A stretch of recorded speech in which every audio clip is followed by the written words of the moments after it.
Welcome to the show. It's time to go. Don't you know? We're live streaming. That's where we dreaming. Welcome to the show. We're talking about We're talking about answering your questions today on live stream. We're just getting started. I can hear an echo. Hear a little bit of an echo. It's gone now. Good to have you here. I'm Owen Video, and we're about to get started with a brand new Ask Me Anything show. Today's show is live on YouTube, LinkedIn, Facebook, multiple places on Facebook, and we're going to be repurposing this show for a podcast. Pumped, right? So log in, tell me where you're listening from, and be ready to ask your questions because I'm going to dive deep today. I'm going to be answering all of your questions. I've actually already got a few questions that have come in over the last couple of weeks that we didn't get to. We're going to start there. But if you've got questions or you want me to review your YouTube channel, then post your link in the comment section below and we'll take a look at your channel. I can't wait to engage with you. This is our first Q&A show, I think, in a long time. I'm going to be bringing Carlos on to answer some questions with me, and that's good to know. Harley is logging in, who says he's listening from the greater SLC area. Harley, I had no idea. I am also in the greater SLC area, a town called, well, maybe I shouldn't say the name of the town because we're broadcasting all over the interwebs, but I'm 20 minutes from Salt Lake. I'm right by the 215. Christer Bovin logging in from Belgium. Good to see you. Lead with Jim. Where you been, Lead with Jim? Lead with Jim actually called me the other day, or he pinged me. I should say he pinged me.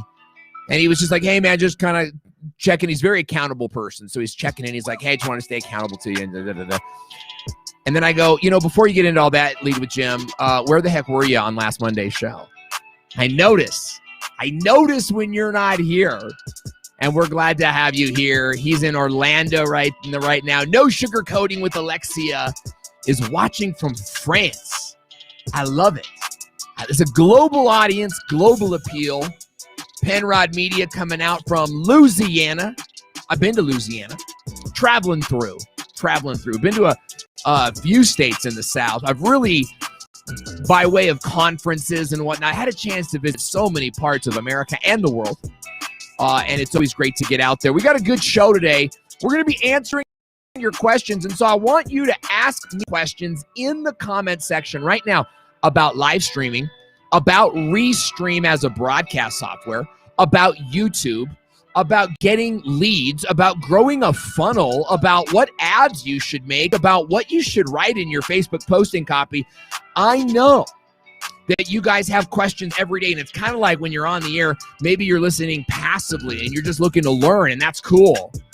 Today, we're going to learn from each other. I want to know what you guys are struggling with or what's on your mind, and that's what we're going to dive into today. Mikey from SC is asking, what is Restream? Great question. I'm going to answer that right now. Restream is a live broadcasting studio that enables you to have a television quality live stream like what we've got going on right now by simply logging into a website. They have a free version. You don't even need any money to get started, and you get access to some amazing features. Now, because of Restream, we're able to add these lower thirds. We're able to add this background graphic. We're able to add, can I point, the comments on the side. All of that's done inside Restream, and I didn't have to buy any expensive software. All I had to do was sign up for the free service. And so I encourage you guys to go over to Epic Live Video. Go to epiclivevideo.com and get even a free version. And we're having a big contest right now where you could enter to win. Everybody that sets up a free version enters to win a full unpacked version for a year. Lead with Jim is saying Restream is awesome. I love it. Teacher Paul logging in from Vancouver. I want you guys to ask your questions about monetization, about live streaming, all of the above. And remember, I'm going to be doing some weird things today. Here's kind of the thing. We got to get started now. So I'm going to cut the music. We got to get started now. But I'm going to be doing some things today. I want you guys to watch this show in sort of a way that's like not just to learn from the questions that are being asked, but also the way that I do the show. Because what we're doing today is we're going to be repurposing this show into a podcast. And so because of that, there's certain things that I want to say in a specific way. So I urge you guys to get meta with me today and take a look at not only what you're learning from the show, content in the show, but also like kind of like look beyond the meaning at how we're actually running the show. So I'm gonna do things a little bit differently today, and we're really excited about it. Let's go ahead and get started. Carlos, are you ready? Wait a minute. Sorry, hang on a second. I'm sorry. I don't like to do this all the time. But Chris Strub just got here. Chris Strub, you gorgeous man. I'm not ashamed, Chris Strub. It's good to have you here, my man. Okay, Carlos, you ready? Let's get started. Ready. You guys hear that? Carlos is talking now. Okay, all right. Let's get going. And then we do my hook, and then we go into the intro. Ready? Let's go. In 5, 4, 3. Hey, welcome to the show. We're going to be answering your questions about live streaming, growing your business, and YouTube. So don't go anywhere. It's Stream Like You Mean It. You're watching Stream Like You Mean It, where entrepreneurs and video creators like you learn to create more effective and engaging live stream shows. Make it hot. This show is hosted by Owen Video and powered by Restream. We're live every Monday at 12 p.m. Pacific Standard Time, multi-streaming on Facebook, YouTube, LinkedIn, and more. Now, here's your host, Owen Video. Hey, welcome to the show, everybody. Good to have you here. I'm Owen Video, and you can give me 5. That's right, FWAP. Type 5 if you're watching live in the comment section below. And if you're listening on the replay or on the podcast, we're really glad to have you here today. We've got a ton of great questions that have come in from our audience that really spans the live streaming realm. Some great questions from some really phenomenal entrepreneurs, and I am excited to go into those questions with you today. I'm bringing on my trusty sidekick, Carlos Cepeda, who actually is my producer. He runs all the stuff behind the scenes. He's really the workhorse and behind everything that we do here, and he's going to be coming on with me in just a quick second. But before I get to that, I want to give a huge shout out to our sponsors over at Restream, who are sponsoring this episode. They're sponsoring this show.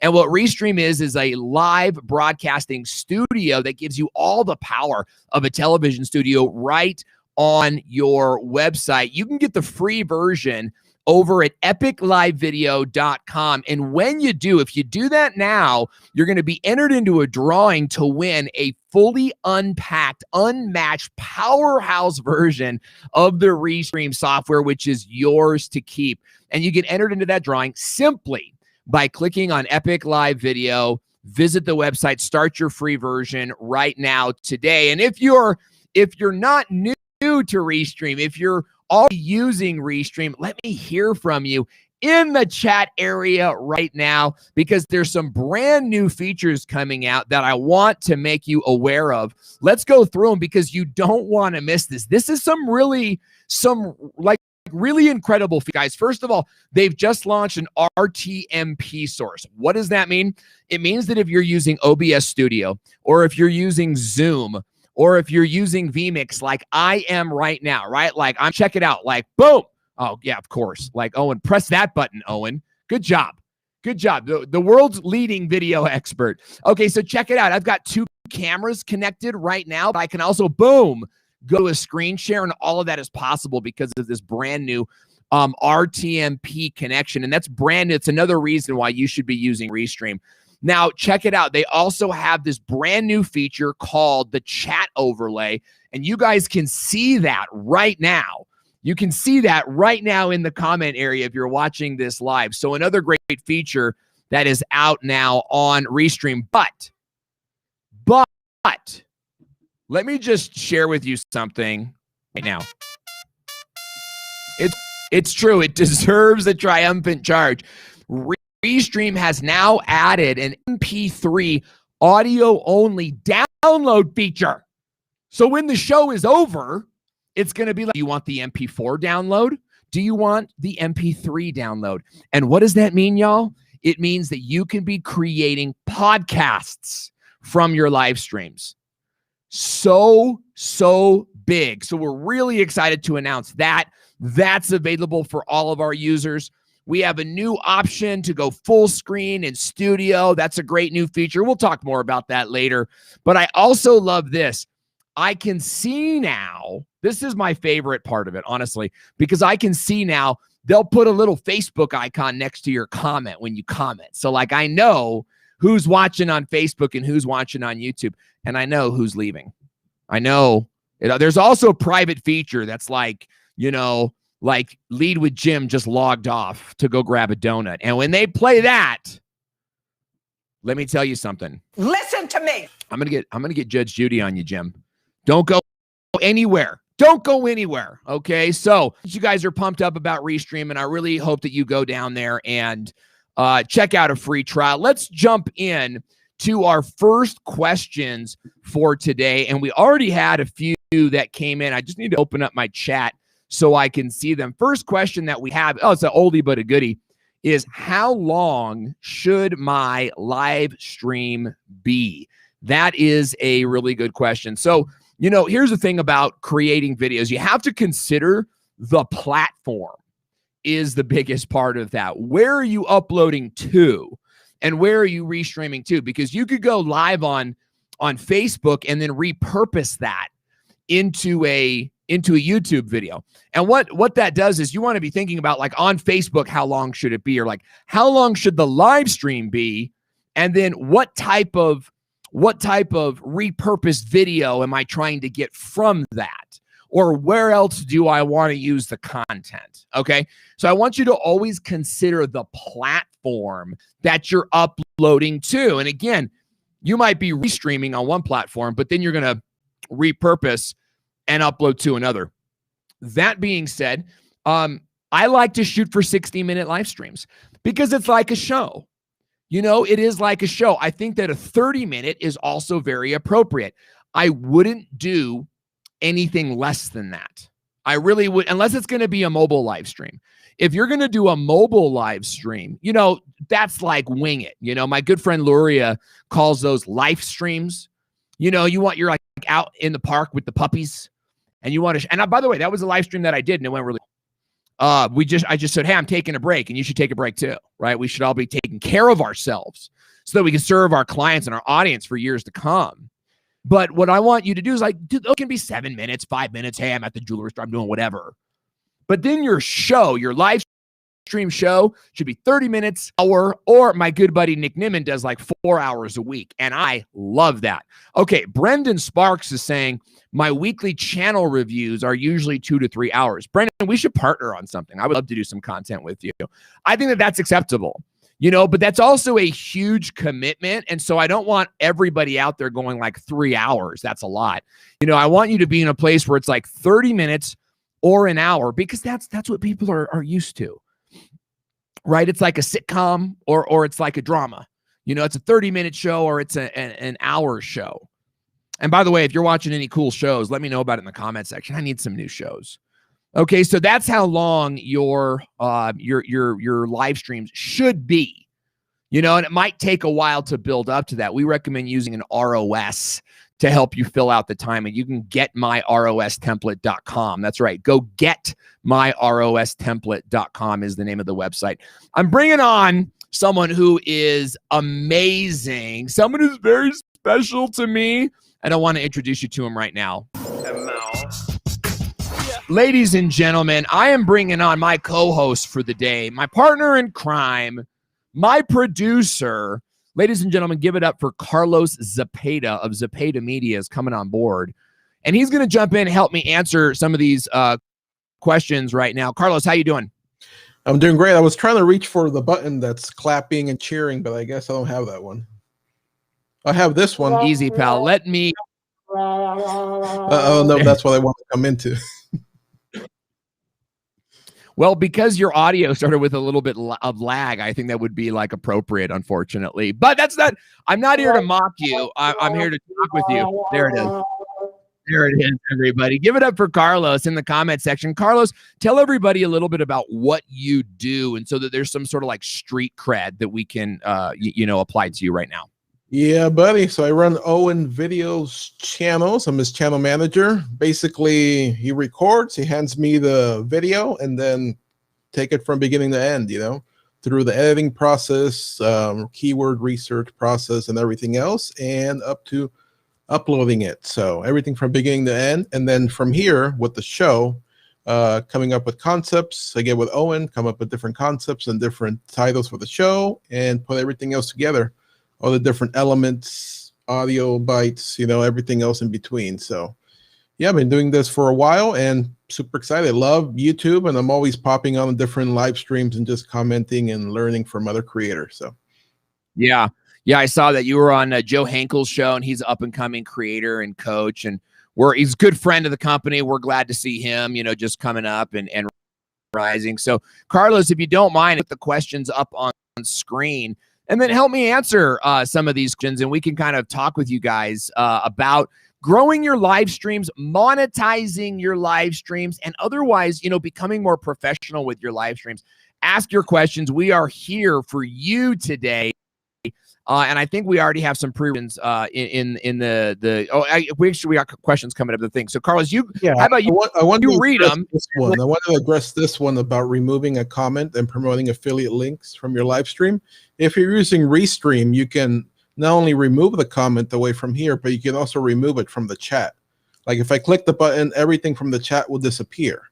Also with Restream, you have the ability to click on the comment and also block the user or hide that comment. So it can go away. So don't be afraid to use the chat on your live stream.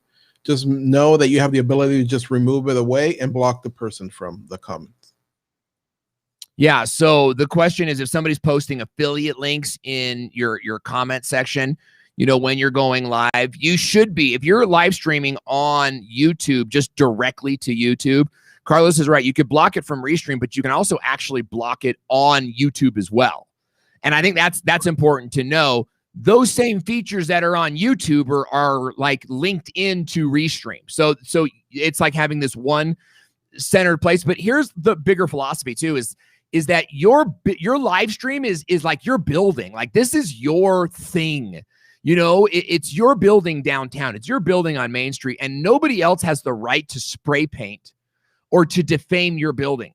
And in this case, we're talking about negative comments or profanity, or even like context or tone, like the trolls, right? And so I want you guys to feel like because I get this a lot from our client base, is I feel like I should leave up this comment because it's authentic. I see the value in that, but I also want you to use your best judgment. Like, does leaving this comment elevate your channel, or does it kind of like demean you in front of this audience you're trying to build? And if the comment was sort of a smart aleck comment designed to bring you down, then what you need to do is you got to say, okay, can I respond to this comment in a way that elevates me and shows me to be the leader in this relationship, and that person to be a troll? And it's not like, shut up, troll. Right? It's going to be something more like, hey, great question. It feels a little bit like your comment was mean-spirited, but I don't want to, judge your tone. So I do want to give you like an honest answer and hope that we can continue as friends, kind of thing. That might be a good idea. That might also just be a waste of your time. You might just be talking to a troll. No matter what you say is going to say something negative back. And now you're and you know what? Maybe you want to fight a little bit and then delete the whole comment thread. Carlos, what do you think on deleting comments? Yeah, I like to delete it, or just if it's something I can address real quick and kind of move on, kind of let the people know that I am addressing comments like that and just kind of moving on away from it. Or if it's like a question almost sarcastic, like, oh, okay, thanks for that, and just move on. Don't let it stop you, slow you down, or get it out of your head and move on to the next thing. Because that's the biggest thing I see, especially for new creators, is they'll see a comment and then that's their focus. Like everything from then on is just that one comment, and trying to figure out how to answer and try to figure out how to be a new subscriber. It's like, you're not going to do that. Yeah. New creators, my eye. I've been creating I have been creating video for 10 years and I still get hung up on negative comments. And so it's not just new creators that get hung up on it. Like we all want to be liked, right? And negative comments are challenging to that. And so I'm doing this. I'm kind of like pausing so that we have a place to cut in the podcast because I want to say what's up to those of you guys watching live. I haven't like shout out anybody. So Live Stream Labs, the sexiest man with orange hair is watching us live. Brendan Sparks, Rodrigo Play saying, oi, is out there. Owen wearing a bikini scarred me. Then it did its job, my friend. It did its job. I want to say what's up to Kieran Lawson. Penrod Media, my man Randy Hickman. Lead with Jim, of course, is out there. And we've got a whole lot of other friends coming in. Good to see you guys out here today. Let's go to our next question. Krister Bovin is asking, please, what do you do when people start demanding more questions about one subject? Stop them and go to a second subject or make an extra show? Wow. Really, really good question. Couple different ways to answer it. You know, I'm a big fan of user generated content. And you know, one of my favorite bands, they're actually still one of my favorite bands. I don't listen to them as much anymore. It was Dave Matthews Band. And even though I'm like hip hop in my heart, like Dave Matthews Band always brought me down, like brought me mellow. And so I followed them around Southern California for many, many years. After I kind of moved on from that part of my life, they created an album called the Listener Supported Album. And it was like the best hits that the fans wanted to hear in one CD. And I really liked that approach. And Chris, what I think you should do is you should let the audience guide you where you want to go. What the audience said was, we would rather talk about this. And I don't want you to be in a place where you say, hang on, no, I want to talk about X, Y, or Z, right? Like I want you to go where the audience is leading you. And then I think what that does is it informs your future content, right? So we teach a process in the video marketing school at thevideomarketingschool.com. We teach a process called the Video Pro process. And it's programming, production, promotion, and progress. And what progress means is your analytics. It means looking at your results because your progress directly impacts your programming, which impacts your production, which impacts your promotion. And then you read the progress, which impacts future promotion, and so on and so forth. So when the audience is like, we're asking you about these things, you know, these are things you want to kind of document in your notes and be like, hey, that show, I got a lot of suggestions on the topics that people like, and do more of those topics, right? They're guaranteed to hit. Carlos, your thoughts on that? Yeah. So for me, it's like if you have the ROS, you know, your run-up show, you kind of try to stick to it depending on what the show format is. Kind of stick to that subject, try to answer as many as you can. But if you need to move on, you know, just move on and just make note of that. Like, okay, they asked a lot more questions on this, you know, they asked on part 2 more questions than they did on part 1 and 3 of that training or that video. So just take those and make a separate live stream of that or a separate video, just answering those questions. And another thing that you can do too is that we tend to do that as well, is we do the show, and then at the end of the show, okay, what were those questions you had on the different parts? Let me, you know, give me those questions, and then I'll help you answer those questions then. So there's different ways you can go about it. That can become repurposed video as well. You know, it could easily become, you know, like you take up those sort of like sub questions and put those into 1 minute, 2 minute videos. And that's another thing I recommend for you guys is when you're answering Q&A shows like this, or when you're answering questions from your audience, try to do 2 things. Like read the question really clearly, right? Our next question is from XYZ and it is ABC, right? And then try to answer the question in like 60 seconds or 90 seconds. So that you have a really clear soundbite. And then after that, unpack it and be real. And the reason I say to do that is because if you can read the question properly and then really get like a 90-second kind of summary out, that's a great social media video. That's a great like 1 minute worth of content that you could repurpose on Instagram, IGTV, even on shorts, if you could get it short enough to just get your content out there. And that would be awesome to see. Camille is logging in. Good to have you out there. We're answering your questions today about live streaming, about monetization, about growing an audience, building a list, building funnels. We would love to hear from you in the comment section. Ask your questions and put a Q. Why don't you? If you want to put a Q in the front, like that would help us find it a little bit later. Live Stream Labs is now talking about my wife in a bikini. Careful, pal. Careful. Well, we're running an ad, folks. If you haven't seen our ad, it's pretty funny. I do wear a bikini and it's glorious. Okay. But it worked, he can't get out of his mind, so it worked. That's the main angle of that. Rent free in your brain, baby. That's the goal. That's the goal. All right, Carlos, what's our next question? No sugarcoating with Alexia HD. I like that. Is streaming once a week on the regular to grow channel and not posting regular videos can help to grow? So the question is, go ahead. Try it. Well, I just want to get it really clear. So no sugarcoating with Alexia is asking, is streaming once a week on the regular channel to grow a channel and not posting regular videos can help to grow? Okay, so it's a little bit let me try to help out.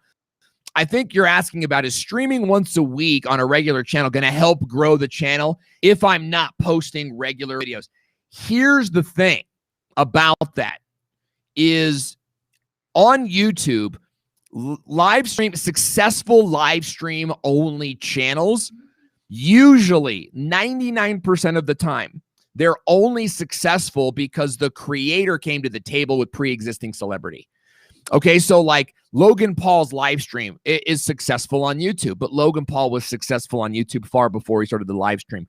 Joe Rogan's podcast was the #1 podcast on YouTube, or like top 5 before he moved it over to Spotify. But here's the thing: Joe Rogan was popular before streaming on live stream. Ben Shapiro had an extremely popular YouTube channel, but Ben Shapiro, again, was popular off YouTube before all of that. Now, there are gaming channels that are the exceptions, but I would say that gaming is the exception. And even then, those channels are typically uploading shorter form content that is more designed for YouTube. Okay, and that's the best live streaming strategy and YouTube strategy for everybody. Now, if your strategy is like reach as many people as you can and convert leads, get sales, maybe it's a slightly different approach because you want live viewers, right? You want people live watching you right now so that will engage with you and click the links. By the way, Amazon Live is a great place for this. If you're selling physical product or even if you have a solid customer base, Amazon Live is phenomenal. We did an episode a couple weeks ago on Amazon Live. You should check it out. But if you're good at live streaming, what I would focus on doing is structuring your live stream shows with an ROS. Okay, it's a run of show. You can go to getmyrostemplate.com. That's getmyrostemplate.com and get my ROS template for free. Okay. When you make a live stream video, half hour, it's an hour, maybe longer, I want you to add things in there like talk about X. And when you talk about X, do so in a YouTube-y way where you say, all right now, guys, I'm going to talk about, ABC and get into that topic right now. And you talk about it for 3 or 4 minutes in your live stream. After the live stream's over, you take that 2 to 3 minutes out and you upload it separately on your YouTube channel so that you're doing one live stream and then pulling out like 3 or 4 pieces of that live stream to become short form YouTube content that's maybe 7 minutes. I mean, if you can get it 7 minutes, great. But if it's 4 minutes, 3 minutes, that's okay too. We were watching some videos the other day. Millions of views and they're 1 minute, So don't worry too much about the TRT, the total run time of the video, just that shorter form content. So that I think is a good way to go. I think Carlos is back on. Is your stuff working again? Of course. It's the day I have him on the show. And he's got no audio. The day you have me on the shows, my camera dies and I gotta go to the backup camera, That's how it goes. Well, to be fair, we had another show planned. We had a whole on other show planned. And our guest is a good friend of mine who's like a tech expert. His son had an emergency, and his son, often has emergencies because of a pre-existing health condition. And so he asked if we could reschedule this morning, and we went ahead and rescheduled with them. And we wish you all the best, Kevin. Like, I know that little dude's going to be okay. It's just they still have to go to the hospital. They still have to go and get the thing and all that kind of stuff. So, Carlos, good to have you back on. Harley is saying Mike Winger has a pretty successful channel, only doing live streams twice a week. Although, to be fair, one of them is only technically live, more a one-take presentation that has to be live. Well, I'll tell you, I think that's you have to think about your live streams that way, right? Like Ash Borland's logging in from LinkedIn right now. Good to see you, Ash.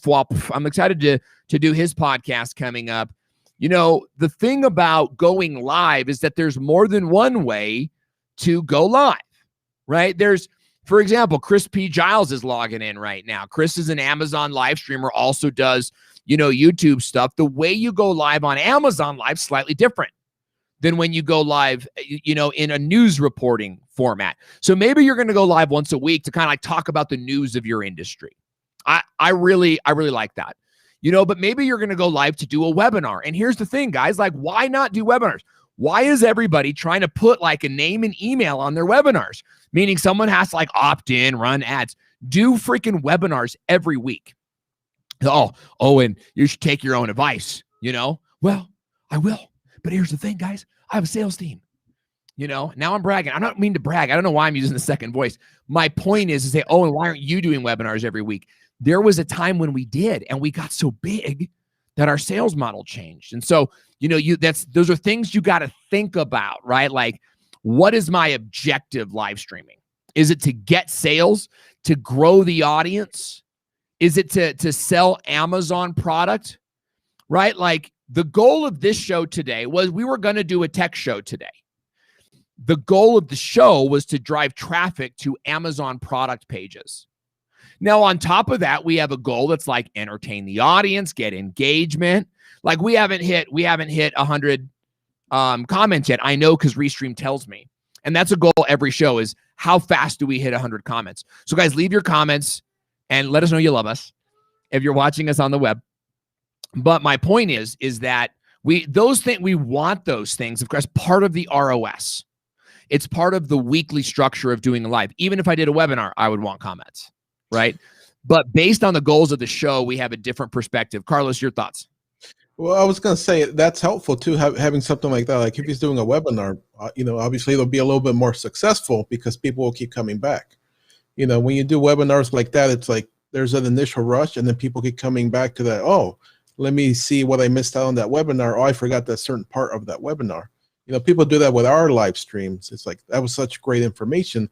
Let me go back and remember what he said during this time, about that particular thing. So yeah, there's different ways to go about it. But a lot of the channels that I've worked with, they do the live streams, and they do video as well. But their live streams are impactful. Like, it's either more than a show, or it's, like you said, a webinar, or if it's something like right now news type of stuff, like happening in the now type of live streams. Yeah. And folks, don't be afraid to sell on a webinar. I don't think you should do it every week, but you could. I know e-commerce and multi-level marketing sellers that sell in a home shopping network kind of way. And they take orders right there on their live stream, and that's all they do. But why does that work? Because it's all that they do. That's a big thing. It's all that they do. So, whatever it is that you're going to do, be systematic and formulaic like it, with it. Like where you're going to, here's the thing that I love. First Friday of the month, we do a webinar. Second Friday of the month, we do a Q&A. Third Friday of the month, we do a guest. And then the fourth Friday of the month, we do channel reviews or maybe you do another guest, whatever the case might be. And maybe it's not even that complex. Maybe it's like the first and third Friday, I go solo and I do Q&A. And the second and fourth, I have a guest, right? Maybe it's a little bit simpler. but having like a system where you know, on this day in the calendar I'm doing this type of show, I think is really helpful. And that goes beyond, you know, just subscribers and AdSense, right? That goes into the space of like generating sales, becoming a respected celebrity. Because guys, here's the thing. I have been on the news multiple times in multiple cities. Okay. Why? Because when people are interested in this topic, you know, for example, a big one was this kind of like started it all. There was a shooting at the YouTube building in San Bruno, and I covered it right away on my channel. Somebody searched me on the news and found that video, had me on the news. Someone else on the news saw that interviewed me for the news. And then that kind of like blew up, and I became like the social media news guy in San Diego. That happens because you're covering like a lot of topics, and they live on the web where people can find them. And that's I think really important. Yeah, and it's also helpful too for your the people watching too. Like they know, like you said, every second or third one you have an interview, or the third one is all tech talk. You know, like okay, and now I can ask more questions about tech that day. You know, because he's going to be answering tech questions. And then the third one might be more training. Like okay, I want to learn about that particular subject. Let me be there, make sure I take in the training versus just doing general different things all the time. It's just people don't have any idea. They might tune in just to see you again, but if they know something more specific, then they'll definitely tune in. So check it out, guys. It's 137, and we just broke 100 comments. But, you know, we've had a lot of people saying that they were busy today. Like we've got Nick Wood just logged in, says, sorry, I'm late. Good to have you here. We got Let's Talk Stroke, who says, sorry, I'm late. Good to have you here. Flop. So we know people are working and doing stuff today, and that's what I like to see. I like to see that you're out there, you're making things happen. Nick Wood, by the way, just launched a brand new YouTube channel. His first video is up, and we would love for you to support him. Nick, if you want to put your link to your latest video in the comment section right now and give our audience a chance to go over there, click it, support you. And we'd love to do it. All right, Carlos, what's our next question? I don't see anything up here, but I want to answer something that had come up earlier. In a different stream. So people are asking, how do can I record on Restream? And if so, how do I record on Restream? And so one really good feature that they have is we have the button that you click on to go live. But if you unselect where you're going live, by clicking live, you can record your video. Okay, you can record your video. And the cool thing is you can have everything set up, your lower third, your intro, everything else. So you can actually record your YouTube videos within Restream. So you can have your studio set up with the intro, the lower third, the end card, everything set up within there, and just click stream, but you're actually recording. So I want to make sure you knew that. And also with the new feature, it separates the camera and the audio. In case you have a person on your podcast or your show that the audio is a little bit lower, with that, you can always fix the audio and then release the podcast or release the video. Yeah, you can master it. Yeah, you could master it, clean it up a little bit. Yeah, absolutely. And so the way, guys, we teach Restream as like a replacement to SD cards, really. Like when we have clients sign up with us and they want to grow their YouTube channel, we include live streaming in that because you want to be live streaming to get your audience together. But using Restream, you can plug your camera in and then you unclick Facebook, YouTube, LinkedIn, like all the places online to go live, you unclick them. And then you just record it into the Restream software, and it records in 4K or whatever quality you're streaming into the camera. So here's what you don't need to do. You don't have to like record on a camera and then empty your SD card out, right? Or I know on OBS, like the camera quality can get a little choppy. I don't know what happens in OBS, but it does. Right. And I've seen like the syncing, you have to like delay the timing and the sync of it all. Like it's kind of it can get awkward, you know, with all of that. And so Restream is like your all-in-one solution. Like you're able to like live stream, get that file right on your computer, and then you can go live on all the platforms and do all those things. So that's really good. We had Penrod too. Oh, sorry. Go ahead. Go ahead. Say it again. I was going to say it cuts down the time too of editing. Like if you're setting everything up there, like what people tend to do is they record themselves and then they go and bring that, you know, file in and add all the elements to that file when they're editing. With Restream, you can have everything already in there. You just click the button. There's your lower third, click the button. There's the, you know, transition, intro, everything else. You just record it and trim out the in-between parts when you're going and clicking it. And that just, it cuts down the production, you know, production for your videos. Just trims down that time so you don't have to worry about it or even do more editing that you're currently doing. Yeah, and I think that's the real move for like non-creatives that are doing video, right? Like if you don't have like a Photoshop experience. Christina Smallhorn, logging in. Good to see you. Well, I was just bragging about you today. Christina Smallhorn's a fantastic creator, and we love seeing her here. But I was just saying how, you know, the future, I think, of entrepreneurial and marketing video and marketing live streams is going to be in broadcast studios like this, because we're not editors. But you're going to be able to buy graphic packs, and we already have graphic packs. You can go to owenvideo.com/free graphics for overlays that you can use in your live stream. You know, when you add those into Restream and you press the buttons live, you don't have to edit when you're done. You know, and that is what people want. Like people are not necessarily, this is different for everybody, but people are not necessarily looking for the fanciest video, right? Like if they're looking for the right, you know, leadership training, they're going to watch Lead with Jim's video as long as it has some basic human sort of concepts in it, right? Like it's not, the audio's not shaky, it's not totally blurry, right? As long as it's a basically good video and Jim is not super boring, you know, like Bueller, then a certain amount of people are going to watch that video, period. And more in 60 days, because it might take a while for the algorithm to trigger it. You know what I mean? But when you skip that part of the editing, you get more videos out, more baits in the water, more hooks. That's it. You're catching more fish. Okay. Let's move to our next question. Coming from Penrod Media, who is talking about, he wants us to talk about having multiple channels.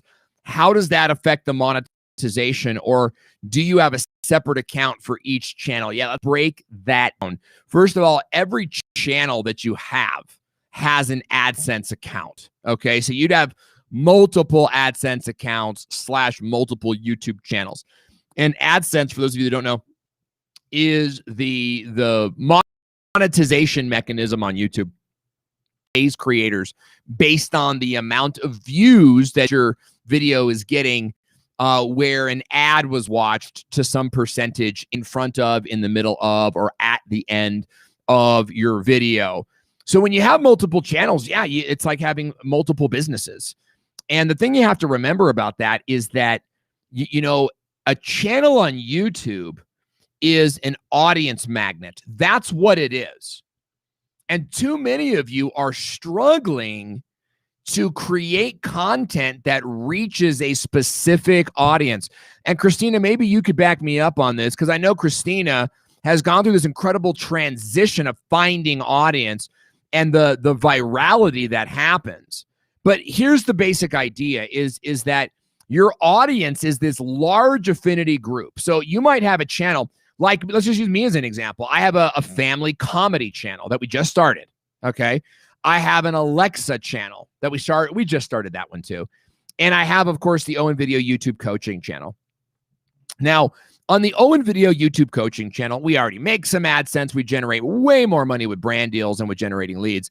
But the audience there is, you know, business owners that want to use YouTube. So every video we make on that channel needs to reach that audience and needs to not reach the family comedy audience.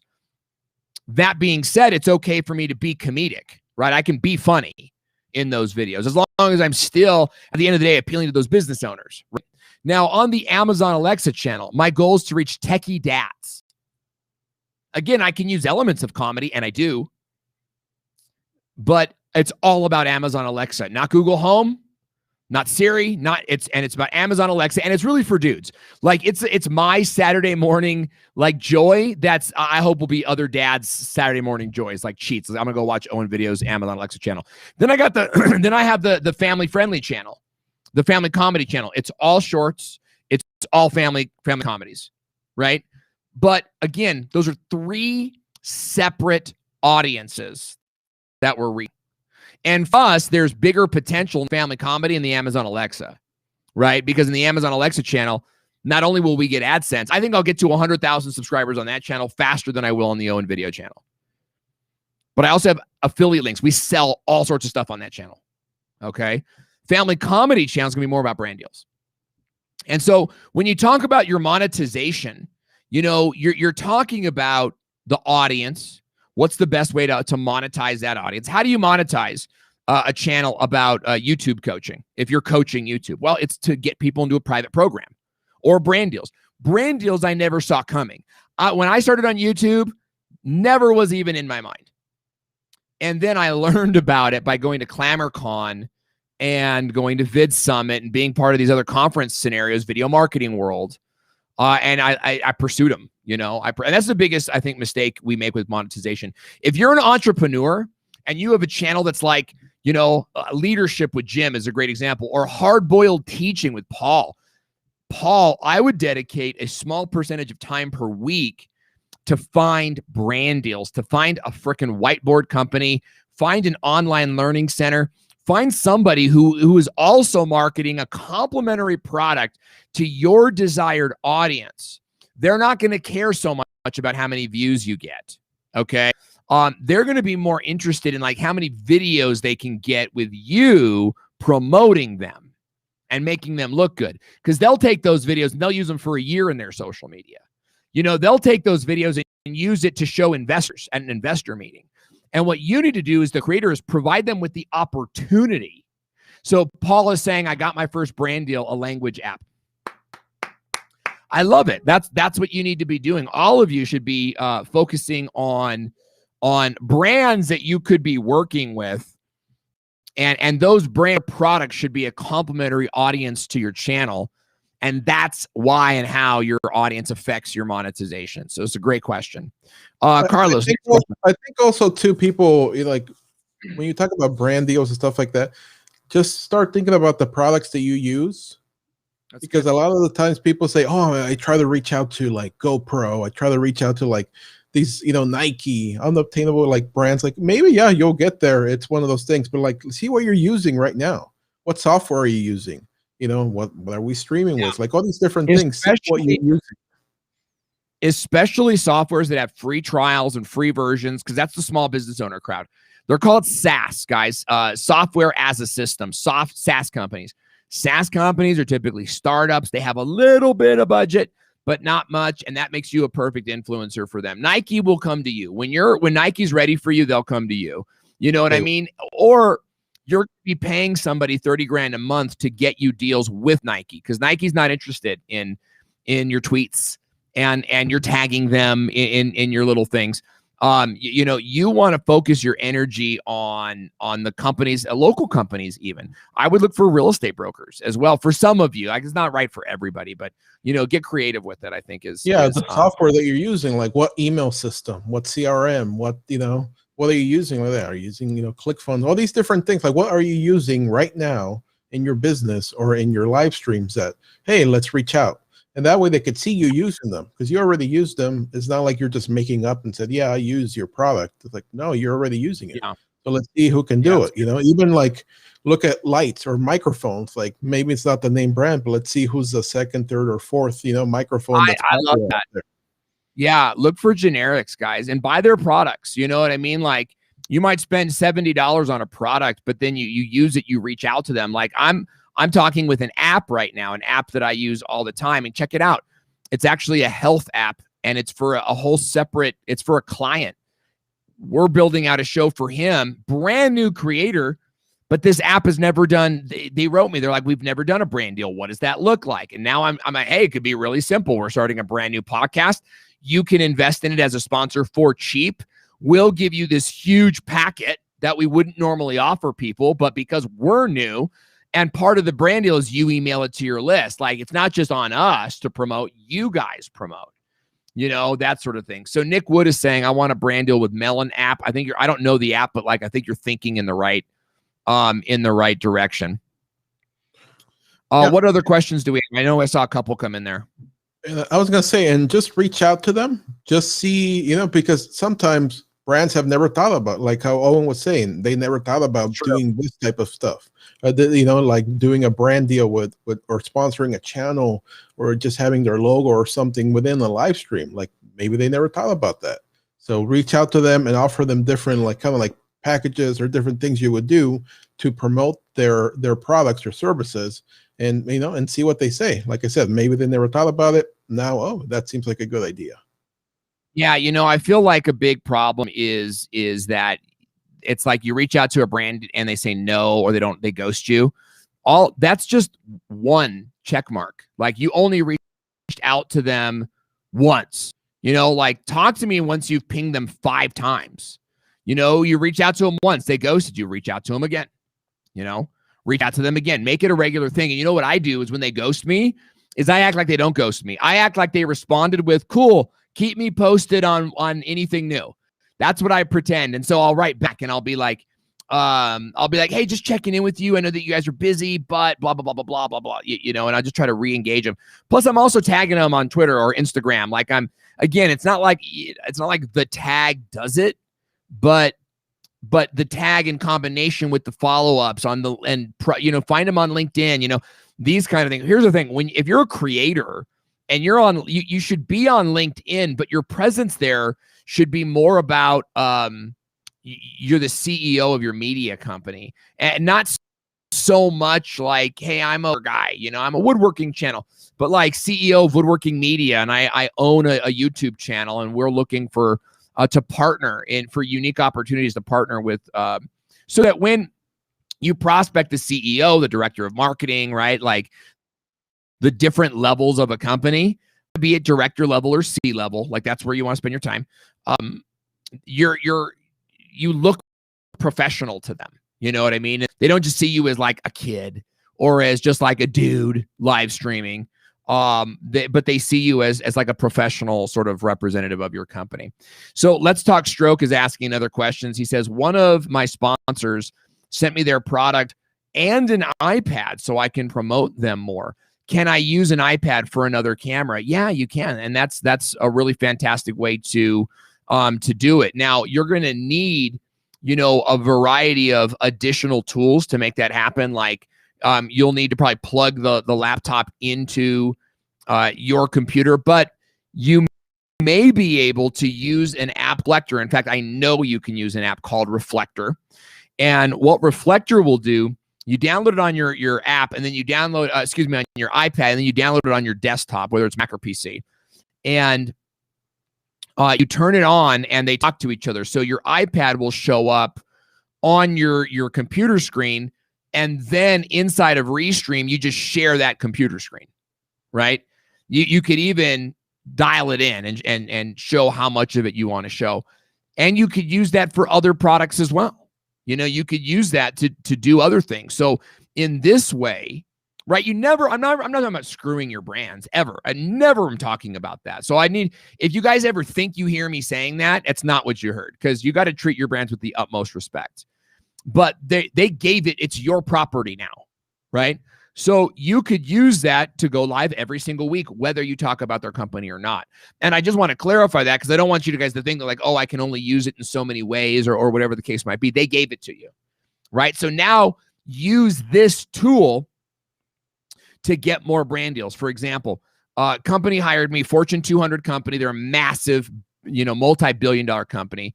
And they hired me, like their division of 13 states hired us to build them a live stream show. So we went and sold them a show that we could not even make.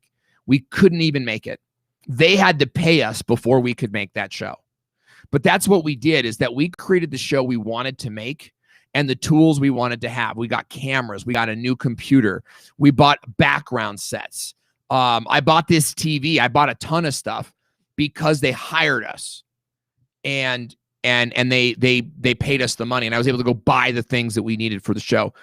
But I didn't have to limit now using those cameras for only their show. We use those cameras for multiple shows. And now the profit increased on future deals. We actually sold 3 or 4 shows in that same setup, and we built a couple different sets. But because I didn't need to buy the camera, I didn't need to buy the TV, I didn't need to buy the microphones again, our profit went up dramatically on those second and third sales. In fact, we stopped doing that. And we kind of had a meeting, and we're like, why the heck did we stop doing that? And so we started doing it again.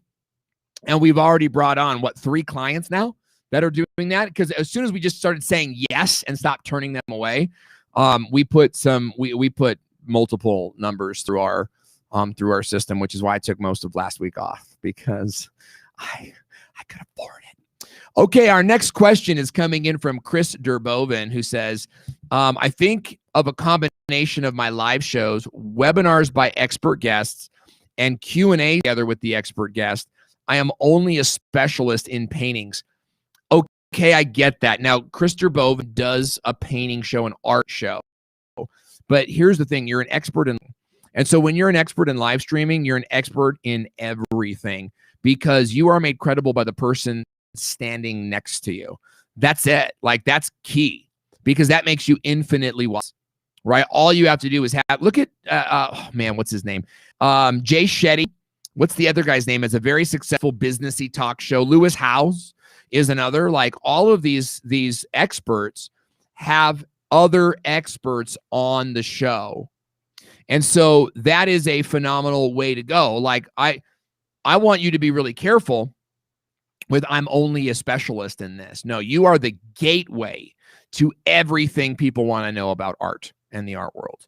And that's the way that you've got to see yourself, and you should be paid accordingly. Like, imagine that there's like this big giant like money bin, and maybe this is a horrible analogy, but imagine there's this big giant money bin, right?